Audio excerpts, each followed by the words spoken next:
Hello everyone and welcome back to the channel. I realize there's probably some glare on this poster behind me. I try to avoid filming during the day most of the time, but when it's busy, sometimes I have to prioritize when I can and can't film. Today I'm giving you a quick review of We Live in Time, an A24 romantic drama with the caveat that it has some comedic elements as well. Tobias, played by Andrew Garfield, is going through a divorce when he happens upon Alma, played by Florence Pugh, who runs him over with her car. Certainly an interesting way to meet the love of your life. I only really have two expectations from these kinds of films.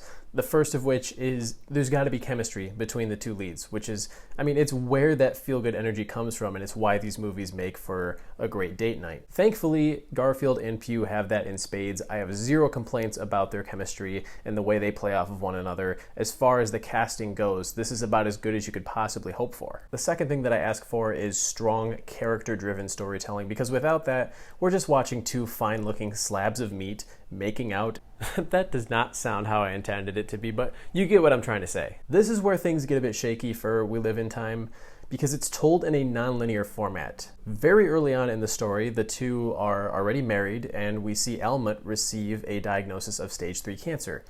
And then all of a sudden we flash back to see how their love began. And this idea probably felt like an inspired choice on paper, but it's incredibly distracting when it constantly flips back and forth between these two time periods as the movie goes along. It doesn't help that the transitions between these two time periods are extremely unclear at times, and it actually took me a moment to process, this is where we're at right now. And I found it frustrating that a lot of the marital conflict between the two characters feels extremely forced and contrived. Artificial is a good word to use to describe the way a lot of it feels, not from the acting department, but from the screenwriting department. Tobias and Alma both go from being super lovey-dovey in one scene to making some of the most selfish decisions they could possibly make, and it's just so predictable and obvious that those choices are about to drive a wedge between the two of them. I'm largely referring to one very specific plot point near the third act. And I gotta say, there's an argument between the two that Florence Pugh almost carries with her incredible acting ability, but the drama is so overplayed. When you sit down to watch an A24 film, at least when I do, I expect a little more nuance to the story than just a generic rom-com, or I guess in this case a rom-dram, because it is more of a drama. And there are a few scenes that reflect that, one of which there's a character who wants to make this big grand gesture, and he kind of screws up, and instead it just becomes this really small, intimate moment that felt very human, and not like it's just Hollywood giving us what we want. It left the characters feeling much more authentic, and I wish the film felt that way more than just in a couple of scenes. And after something like that, it'll transition into something completely jarring when it comes to tone.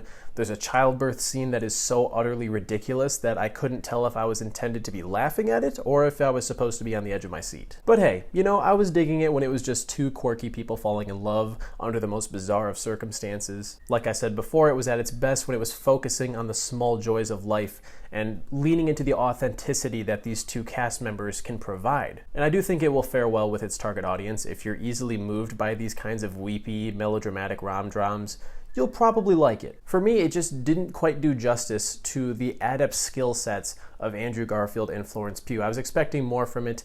It started out pretty good, and over the course of the film, my engagement with it just kind of waned because it became so generic and honestly not very character-driven at all. In fact, when talking about Tobias, we learned very little about this dude's personal life.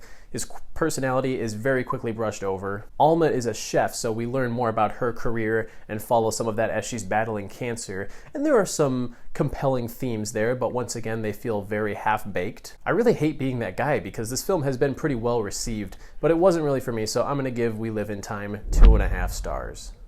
This is definitely a case in which you need to know yourself. Do you have high expectations for these kinds of films? Because if you don't, once again, you'll probably find it entertaining and quite moving. There's been all kinds of buzz about tissues being handed out at screenings for this event.